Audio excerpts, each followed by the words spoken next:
Hello, ladies and gentlemen. Welcome back to the channel once more. I still remain your wonderful host, Don Bogey Don, and it is a big review show. It is a review of the results from the weekend. A lot of results are filtered in from the NPFL to the EPL to the Under 20 World Cup. Congrats to Nigerian Flying Eagles and to other leagues in Europe, top five, and other leagues around Europe. So, welcome to this channel once more. Like I said earlier, it is the big review show, review of results from the weekend. Without wasting much of your time, they say charity begins at home. Where do we start if not from home? Straight into the NPFL. After game week 7, Nasarawa United are top of the NPFL table with 16 solid points. Without wasting much time, let's look at the fixtures and the results of the fixtures. So, as you can see here, these are the results from the fixtures. Nasarawa beating Bendel Insurance away from home and go to North In.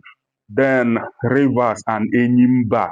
That was a big game entering into the weekend because those two teams are undefeated, and at the end of the day it ended 0-0. We'll bring you much on that game. Then a game that saw a coach sacked, Kwara United against Abia Warriors, ending 1-0 in favor of Abia Warriors away from home. Then one of the rescheduled games was played earlier this morning. Enugu Rangers beating Castina United one goal to nothing. So, as you can see, the results above here. Without wasting time, let's dive in straight to one or two matches there. Picking on Bendel against Nasarawa United. What a game it was. It looked as if Nasarawa United were not going to win, but Gaba, Gaba Mohammed won it for them in the 90 plus 3 minutes. That was a very a very precarious moment for Bendel Insurance. They couldn't believe it. And that win took Nasarawa United to 16 points on the table. Nasarawa United have won 4 of their last 5 games in an undefeated run. They drew one of the games and won 4 of the 5 games. Kudos to Nasarawa United for that wonderful result. So from there, we move to a game that saw a coach sacked. Tunde Sani. Tunde Sani was sacked after Kwara United lost to Abia Warriors. It was indeed a very sad game. A very sad game. But Kwara United for themselves are not doing so bad. They're not doing so bad. Emeko Bioma in the 48 minutes puts in Abia Warriors on the lead. And from then, it was Abia Warriors all the way. So they are comfortably sitting third on the table with 12 points. Abia Warriors have finally won a game away from home. Away from home. Finally, they have won a game. And that game at the Kwara United Stadium. This is Abia Warriors. This should be their third win. Their third win in their last 5 games. In the last 5 games, they have played 3 games at home. They have won all. Then they managed to lose. Sorry, this should be their fourth win in the last 6 games. Their fourth win in the last 6 games. They have played 3 games at home, won all, played 2 away, lost 2, and won this one. So kudos to Nasarawa United. Like I said earlier, Kwara United finally lost this game after going 3 games unbeaten, but it wasn't enough to save Sani Tunde's job. So that is it. Then to the biggest game of the weekend, Inimba against Rivers United, the best attack in the league against the best defense in the league. Can you imagine Rivers United after 7 games, have picked up or have considered just one goal, after 7 games. Both teams are still undefeated in the league, like I said earlier. Rivers, like I said earlier, have the best defense. Enyimba have the best attack. Rivers United have kept 6 clean sheets in their last 6 games. Impressive, impressive. And to cap it all, these guys last season had the best defense, conceding 29 goals out of 38 league games. And this season they have started again. Kudos to Rivers United. You saw what they did at the preliminary round, first round of the CAF qualifiers for the Champions League. Massive kudos to Rivers United and also to Enyimba. From there, we'll go to the table and look at what the table looks like. Like I said earlier, Nasarawa are top with 16. Enyimba with that draw put them down to 13. Abia Warriors sitting comfortably in 12. Rivers in 12. They have played 6 games, both Abia and Rivers. Then to the bottom, 17th are Plateau United with 6. Barua with 5 points, played 6 games also. Kum Khalifa at 7 games, 5 points on 19. Then Kano Pillars, surprisingly, Kano Pillars, how the mighty have fallen. 20th last on the league, 5 games and 4 points. Enugu Rangers finally have escaped the relegation zone from 17th now to 12th in the league. After 6 games, they have gathered 8 points. That is it for the NPFL. Then we move to Nigerian players abroad. Nigerian players abroad. Where do we start from if not from Paul Ebere Onuachu? Paul Onuachu continued his scoring form with a 95th minute penalty for Transbosspor. That was on Friday. They won 4 goals to nothing, beating Konyaspor at home. Paul Onuachu doing so well. It's unfortunate that he didn't make the Super Eagles call up list for these remaining 2 qualifiers for the World Cup. We wish him well. From there, we move to another man who made us proud again. Who am I talking about? It is about Ako Adams. Ako Adams putting the nail on Barcelona's coffin last night. He scored the 4th goal for Sevilla as they won 4 goals to 1 there against Barcelona. Ako Adams, great one for the great guy. And also Chidera Ejuke providing the assist in that game. Wonderful, wonderful combination from our Nigerian boys there in Spain and in Seville. Then to another forgotten man in the Super Eagles, Kelechi Iheanacho. He was on target for Celtic in that dramatic game against Motherwell, which ended 3 goals to 2. He scored in the 28th minute with a very good penalty, well taken for Kelechi. He's also doing so well for Celtic at the moment. I hope he gets his call up. Then also, sadly, we are ending sadly with the injury. Felix Agu picked up in the 45th minute for Werder Bremen there in Germany. This guy has been doing so well, and we have looked forward to him to be able to partner.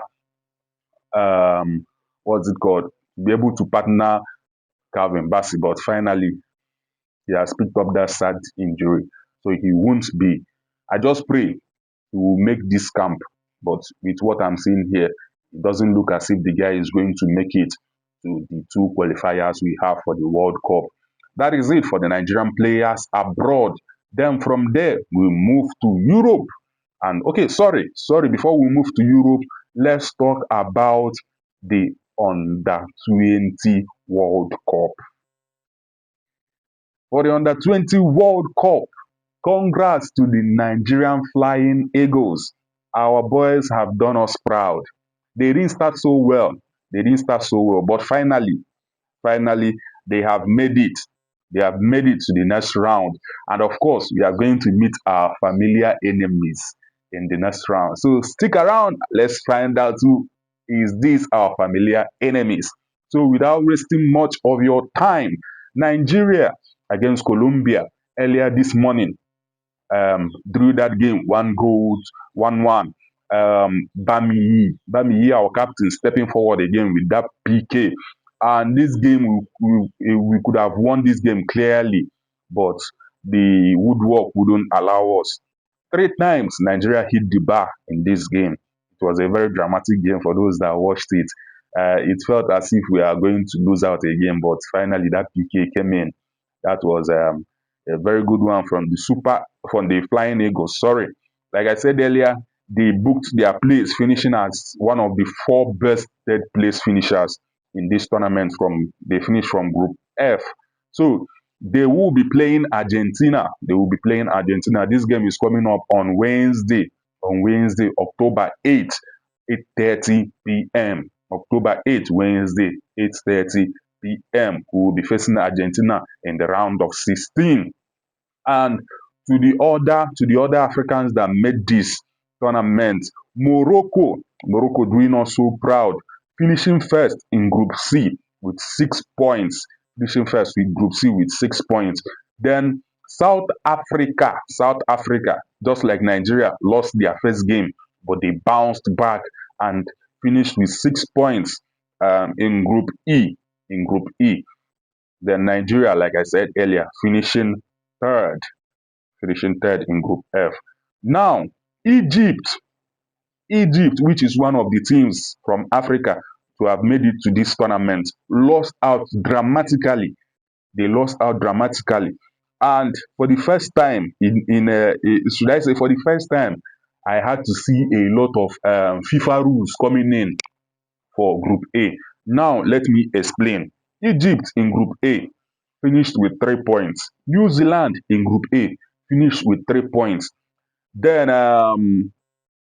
Chile, the host, finished with 3 points. The only exception was Japan, who won all their games. But these three teams that I mentioned lost to 1-1. Those one coming against each other. Now,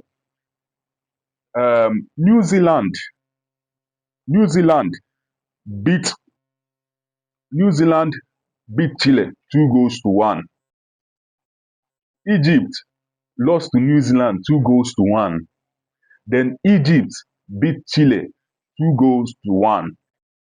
Both teams ended this Group A on 3 points. Egypt had Egypt has scored 3 goals, conceded 5. Chile scored 3, conceded 5. New Zealand scored 3, conceded 6, which was one of the things that relegated New Zealand to the fourth position because of the goals conceded. Now, moving to Chile and Egypt, it was a tie between these two.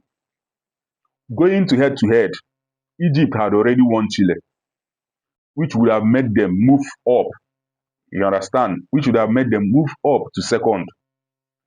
But coincidentally, Egypt lost to New Zealand and New Zealand beat Chile. So the thing it was a merry-go-round of 2-1 wins between these three. After checking the head-to-head, it couldn't work. Then FIFA had to go to the fair play rule, which states that for a yellow card, you get -1 point. For an indirect red card, which is a yellow, 2 yellow, you get -3 points. For a direct red card, you get -4 points.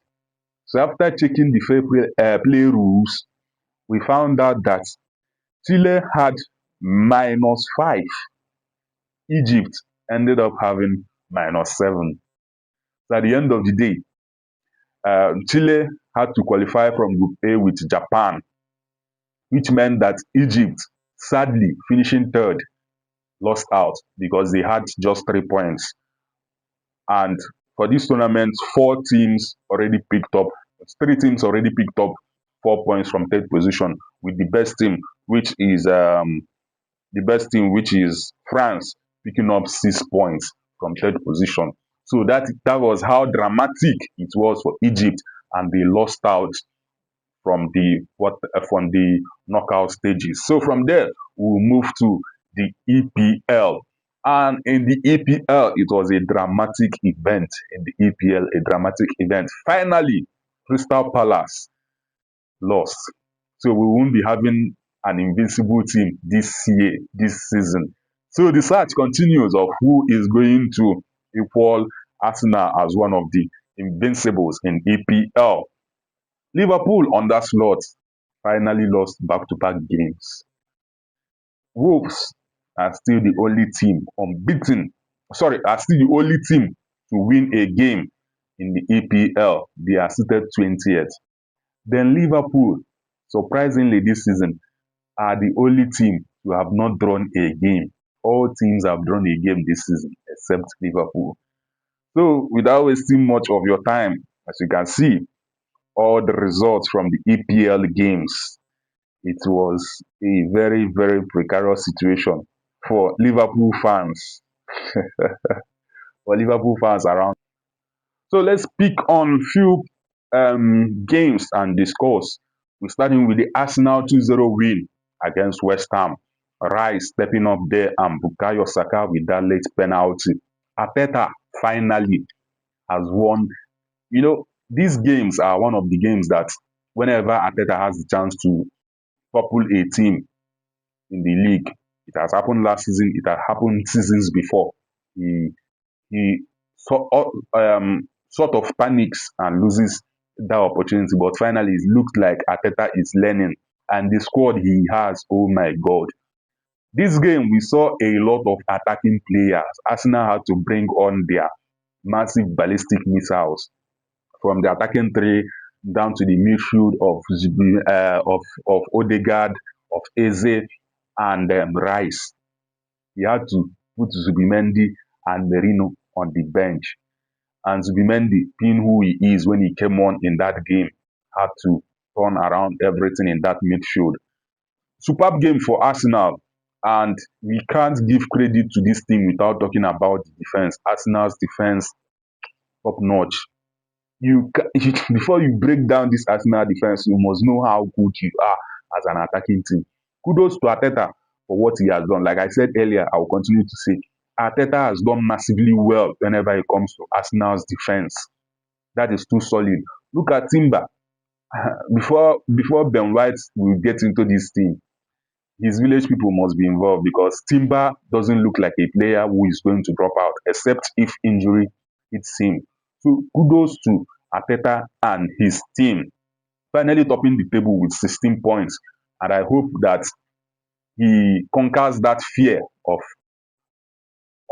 every time he finally reaches out to leave the EPL, he sort of panics, makes some rash decisions and play in players who won't bring any meaningful value to the team. Remember how people were shouting, stop playing the midfield of Merino and Zubimendi and Rice when you have Odegaard, Eze, Nwaneri them. But finally, it looks like he's listening to what the fans and the media are saying. So kudos to Arsenal for topping the league before we go into the international break. Then to Manchester United against Sunderland. Mason Mount, Mason Mount, Mason Mount. That guy will be a big part of whatever Amorim wants to do for Manchester United if he stays fit. Sesko again on the scoreline. Kudos to the striker. Amorim finally is going to stay. This win has extended his stay. Believe it or not, Amorim is staying. Like I said earlier, Mount will be a very big part of what Amorim wants to do going forward this season. Man United are 10th with 10 points on the table. Sunderland finally testing defeat. This is their second defeat after witnessing a defeat against, I think it was against Burnley on match day 2. From match day 2 till now, they have not tested defeat, and finally, Manchester United handed it over to them. The Breeze, I hope you guys bounce back. Manchester United, after this international break, are going to Anfield. So, will this lift their moment? Will this lift their spirits? Only time will tell. So, kudos to Amorim and his boys. Then to Brentford losing a goal to now to City. Haaland will never stop scoring. Erling Haaland will never stop scoring. That guy is a beast. He is a beast in the EPL. Pep Guardiola became the fastest manager to win 250 PL goals. It came in 349 games. Imagine winning 250 games, drawing 50 games, and losing just 49 games. Massive from Pep Guardiola. He has joined the elite managers of Arsene Wenger, David Moyes, and the great Sir Alex Ferguson. These are the top 4 the fastest top four to hit 250 goals.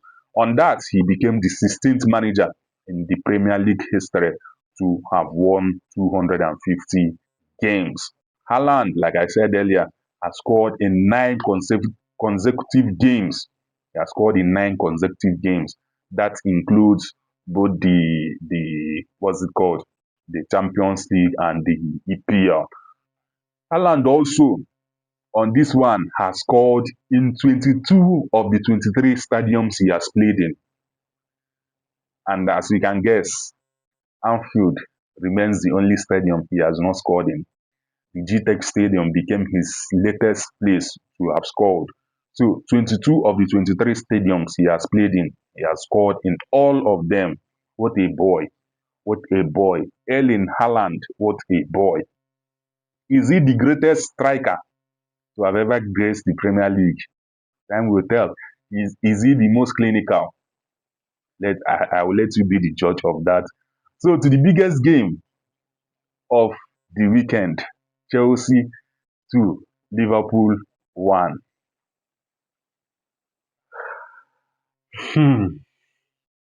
First of all, kudos to Enzo Maresca. Kudos to all the Chelsea players. You guys deserve that win.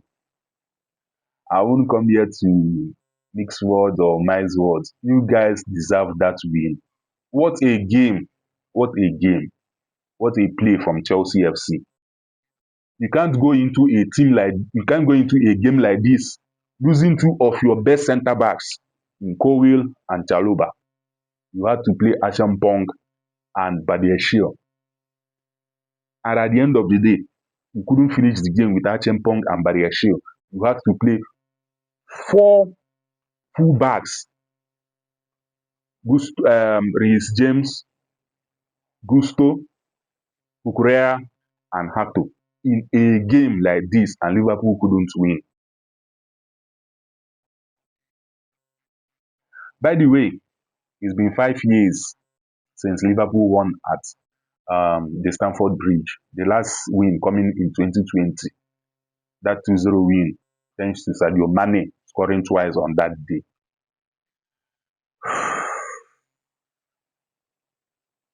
It's so sad to watch. It's so sad to watch. But we have to talk about it. What else? Estevao became the second youngest player or the second youngest Brazilian to score in the EPL after Rafael of Manchester United on November 2008. Slot, like I said earlier, have now lost 3 consecutive games in all competition for the first time in his whole career. He has lost back-to-back games in the Premier League for the first time in his career. Now, to Liverpool, for everything that has been happening this season, for everything that happened in this game, I will give Arne Slot the big bulk of the problem, the big bulk of the blame. Now, you can't change your system, a system that have won you the league, a system that you saw how it worked so far this season, last season, sorry. You started last season like a team on fire. We saw a Liverpool with identity. We saw a Liverpool that was ready to press any team down to anywhere you were going to. We saw a Liverpool that we are dismantling people and teams with passes. At a point, he came to the press conference and said, all we want to do is kill teams with passes. We saw that Liverpool. And all of a sudden, after January entering February, that thing wasn't sustainable enough. Why? Because it drained the players. We saw Liverpool losing games from winning positions. We saw them not scoring, teams entering and scoring. This problem we are witnessing now started last season, around February. We saw Liverpool entering games and not being able to dominate. We saw what happened against Paris. We saw what happened when they won the league. It was on and off and on and off. Why? Because we didn't have the players. But now you have the players. Why not revert back to what helped you win the league last season? To what helped you top the Champions League phase last season. Because whenever I watch Liverpool now, I don't even know what is going on. Where is the press? Where is the press? And a slot, where is the press? Liverpool doesn't press anymore. The biggest, if you want to get Liverpool, the best way to play Liverpool is to bypass the midfield. Why? Against Everton, Ryan Gravenberch came out to say Slot gave him the opportunity to attack more this season, which means he always leaves that DM position into attacking position. And when you leave there, when the ball gets to the midfield, that your position is lost.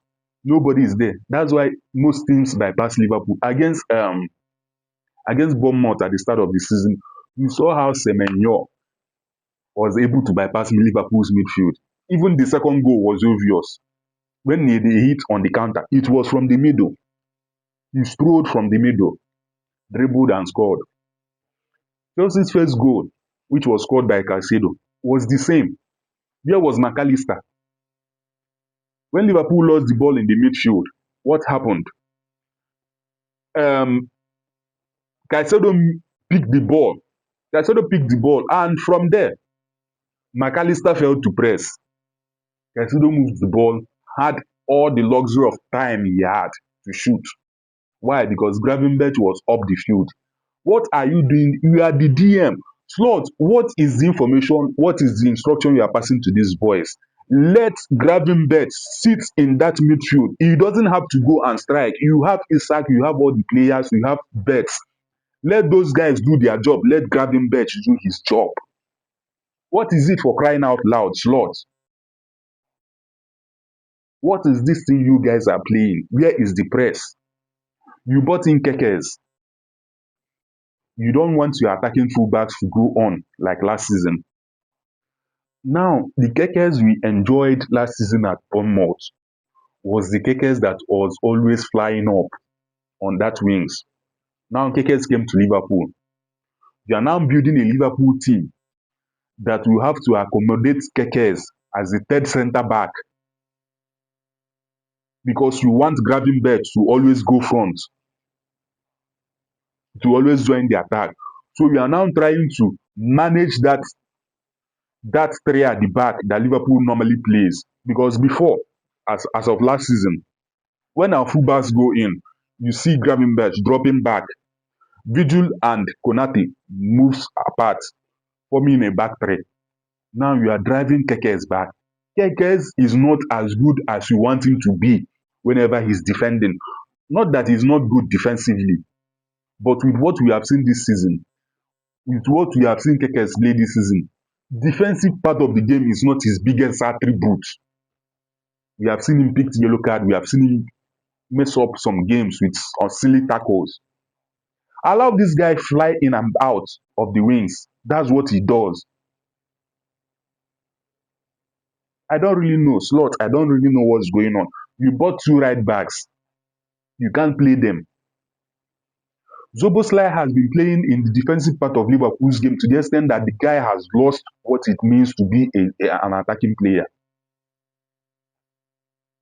You started the game with Zoboslai in the attacking front. You couldn't create anything because the guy has lost it.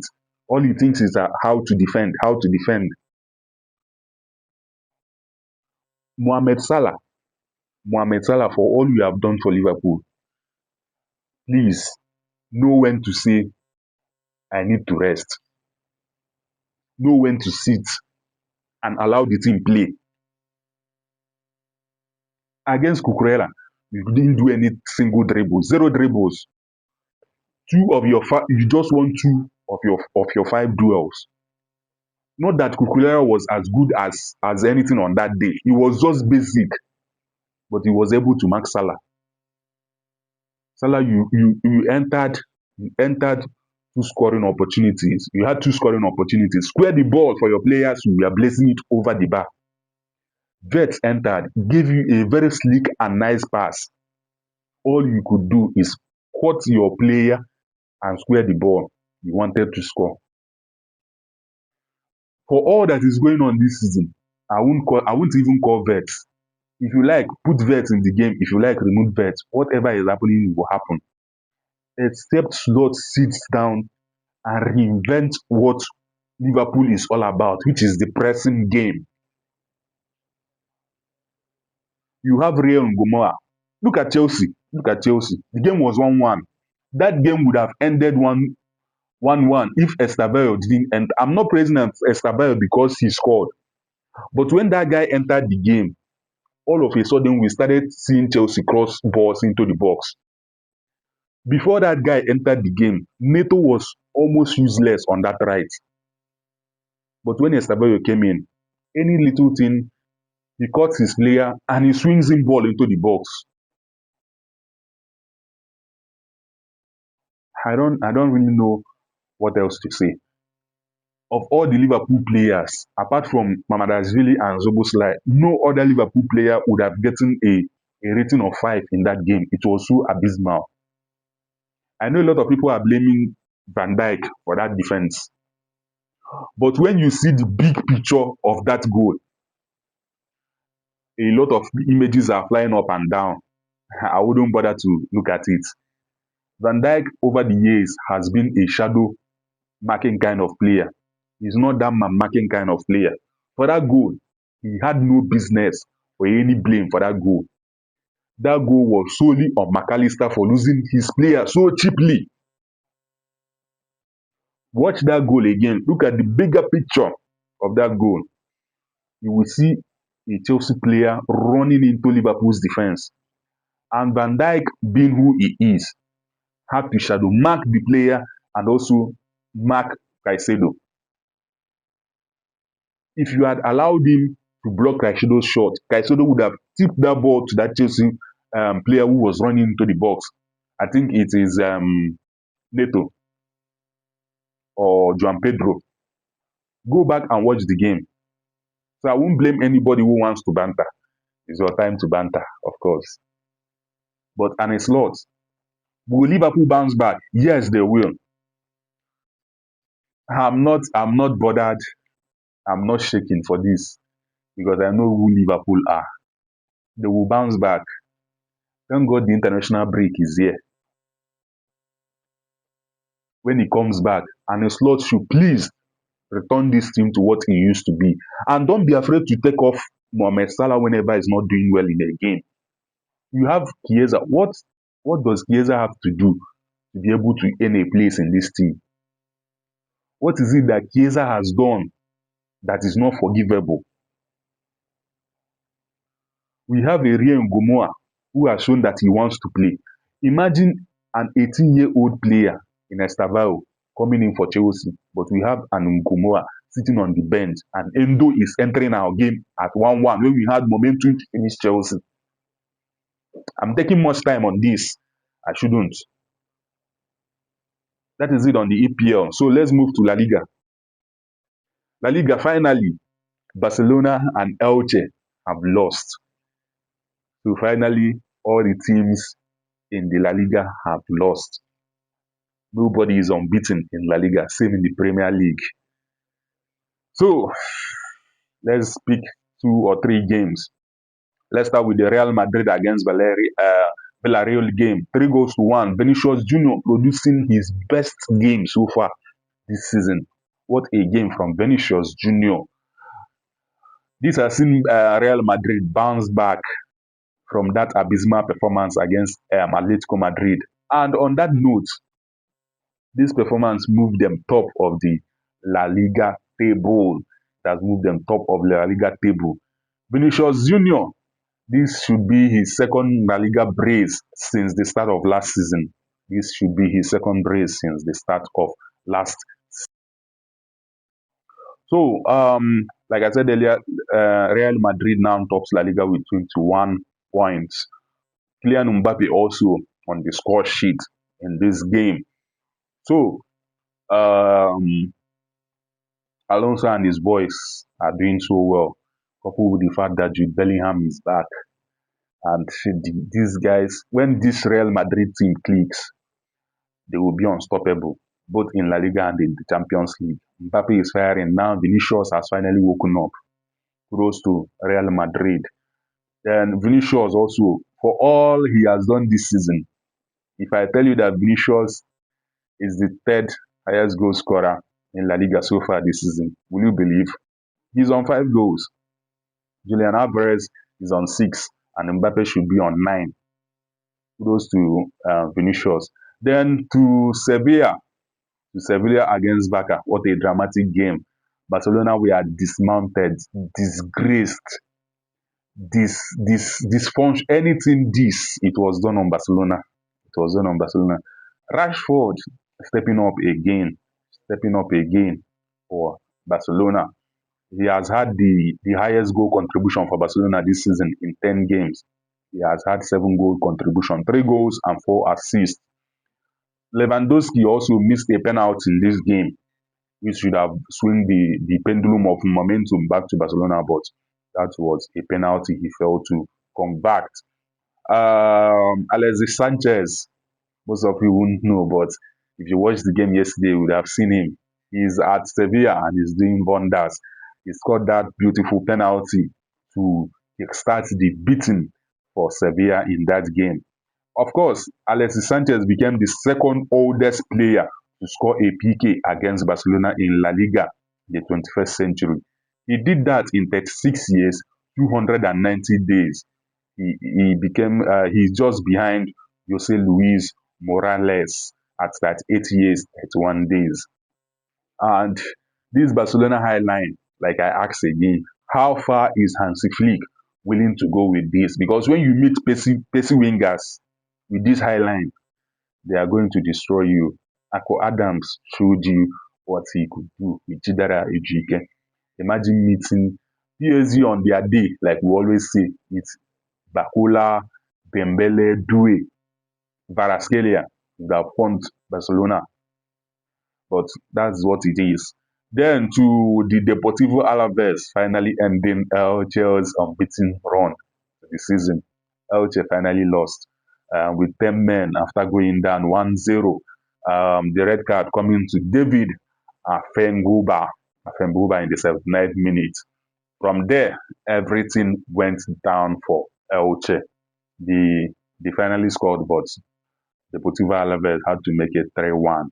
Then to the last game of the weekend, Celta Vigo against ATM. Celta Vigo finally with what's his name? Ago Aspas. Ago Aspas can never stop. I was surprised when I saw the guy score. I was like, is this guy still playing? Ago Aspas from Liverpool. That was a dramatic game yesterday for ATM Atletico Madrid. So that is it for La Liga. As you can see, the results are there. A lot of results there. Real Betis also doing so well against Espanyol, as you can see. Then, which other results? Girona against Valencia there. Also, then look at the league table, and Atletico Madrid slipping down to 5th on the league. Real Betis also doing so well, coming up on 4th. The league table is there for you. Then from there, we'll move to Serie A. We'll move to the Serie A. To the Serie A. The biggest game of the weekend ending 0-0, but we'll get back to that. Napoli moving back to the top of the league with a 2-1 win against Genoa. Rasmus Højlund with that winner against Genoa, with that winner against Genoa. That was a 2-1 comeback for Napoli, having gone down 1-0. And that great cross from KDB into the box, causing a lot of confusion. And Guisa, with that bullet shot saved from the goalkeeper before Højlund tapped it in. And Guisa also scored earlier in the game to level the game for Napoli. Then from there to Fiorentina against Roma. While I'm talking about this game, is that Roma are finally second on the league. And the interesting thing is that they have just conceded just 2 goals from 6 games, meaning they have kept 4 clean sheets. Great one for Roma. Great one for Roma so far this season. Great one for them so far. And to the biggest game of the weekend, Juventus against AC Milan. The game ending 0-0.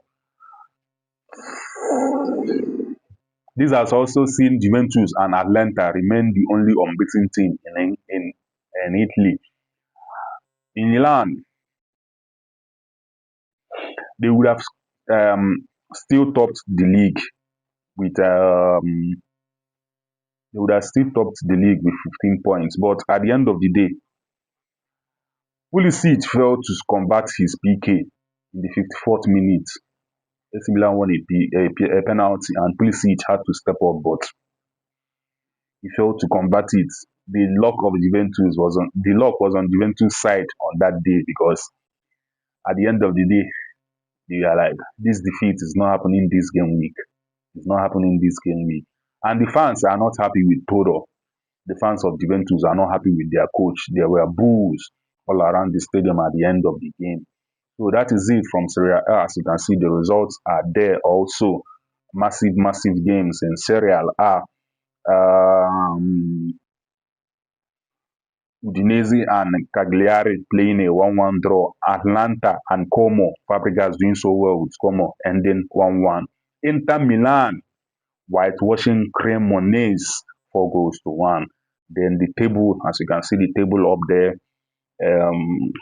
a lot of things happening in Serie A. A lot of things happening in Serie A.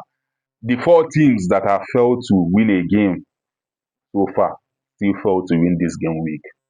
Fiorentina, Hellas Verona, Girona, and Pisa are yet to win a game in the Serie A, and they are in the descendancy 17, 18, 19, and 20th. That is it for Serie A. We'll move straight to the Bundesliga. The Bundesliga, pick like one or two games. Borussia Dortmund drawing against RB Leipzig. Borussia Dortmund drawing at home had to open the lead for Bayern Munich to fall 4 points on the table. Borussia Dortmund are on a 14 games unbeaten run, same as Bayern Munich. Bayern Munich also away from home beat Frankfurt 3-0. It continues Frankfurt beaten mercilessly from what they received from Atletico Madrid, that 5-1 dropping in the Champions League. Bayern Munich are currently 100% in the league, winning all games. Company is doing so well with Bayern. Then Hurricane can never stop scoring. 11 goals in 6 Bundesliga games. Hurricane, like I said earlier, has 11 goals. This is a club record for Bayern Munich, winning 10 games, both in the league and in the Champions League. 10 games on a roll for Bayern Munich, a record since they were promoted to the Bundesliga in 1965. You can see, that is it, ladies and gentlemen, and we'll move to four things I learned, or 4 things I'm about to talk about this weekend I saw from the weekend. Number 1, in the NPFL, 9 games were played, and of those 9 games, 3 games were won by home teams, 3 games were won by the away teams, and 3 games were drawn. Imagine in the NPFL, we are seeing as much as 3 games won by the away team in a game week. Kudos to the organizers and kudos to the improvements being made in the NPFL, unlike what we have seen in the early 2000s and the rest. Then, the second thing I witnessed, or I'll have to talk about from the weekend, Atlanta, Juventus, and Bayern are the only unbeaten team in the Europe top 5 leagues. Elche, Barcelona, and Crystal Palace were supposed to join this list, but unfortunately, they all lost their games this weekend. So kudos to Atlanta, Juventus, and Bayern will look next to next game week once the international break finishes. Then, number 3, I'm asking, is Erling Haaland the most clinical striker in the history of the EPL? How can you score 9 goals from 7 games? Still his worst start to a Premier League season. Scoring in 22 stadiums of 23 that we have been to. And he will make it 2023 with this shambolic Liverpool defense when Manchester City travel to Anfield next year, which is in 2026, because Liverpool are going to Etihad um, before December. He will make it 23 if care is not taken from Liverpool. So is he the most clinical striker in the history of EPL? Then the number 4 and the last is Harry Kane, Mbappe, and Haaland. Who will win the Golden Boot? Who will win the European Golden Boot? Will Harry Kane be able to outlast these two, knowing that the Bundesliga has only 16 games, only 16 teams, and will be playing and they play lesser games in the Bundesliga? Will Harry Kane be able to topple Haaland and Mbappe? The question is left for you to answer. Thank you, and this is the end of this big weekend review. Like I said earlier, thank you for joining. If you have joined to this moment, it's not easy. I thank you for the data and everything you you you spend to view this channel and to support this channel. Thank you. I'm really, really grateful. Like I always say, remember to like, to share our videos to your friends so that they will help us grow this community.